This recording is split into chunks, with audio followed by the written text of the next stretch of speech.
सभी को नमस्कार। कैरियर फर्स्ट चैनल पर आप सबका स्वागत है। डिक्टेशन लिखने के लिए तैयार रहें। Ready, start.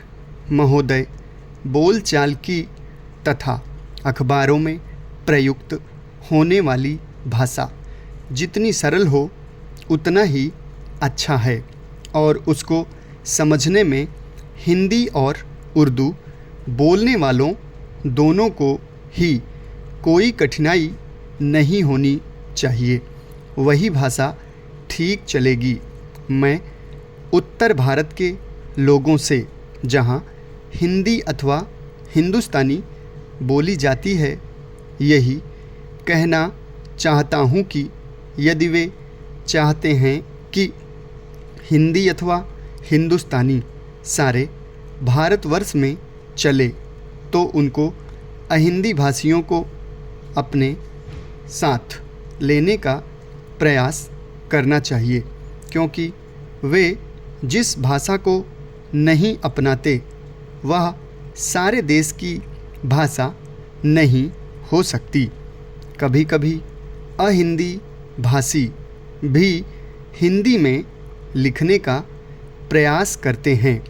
यदि उनकी हिंदी के व्याकरण की दृष्टि से जांची जाए तो हिंदी भाषी उसे स्वीकार नहीं करेंगे। मैं उनसे यह भी कहना चाहता हूँ कि उन्हें यह समझ लेना चाहिए कि केवल हिंदी भाषा में ही नहीं बल्कि उसके व्याकरण में भी इतना हेर फेर करना पड़ेगा कि दूसरी भाषाओं के मुहावरे हिंदी भाषा में खप सकें। भाषा तभी विकसित हो सकती है।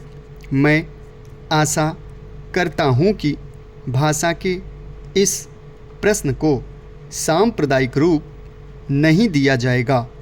उसे एक बार सांप्रदायिकता का रूप देने पर उसका उसमें से निकलना कठिन हो जाएगा। इसलिए आवश्यकता इस बात की है कि हम इस प्रश्न को सांप्रदायिकता से परे केवल एक भाषा के रूप में देखें।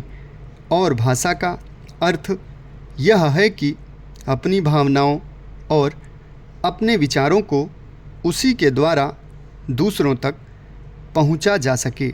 यदि राष्ट्रभाषा ऐसी भाषा बना दी गई जिसे कुछ ही लोग समझें तो हमारी समस्या हल नहीं हो सकती।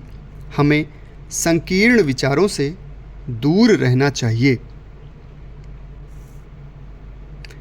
भाषा के संबंध में विचार करते समय किसी एक राज्य की दृष्टि से नहीं बल्कि सारे देश की दृष्टि से विचार करना चाहिए और तभी भाषा को वह रूप प्राप्त होगा जिसका मैंने उल्लेख किया है।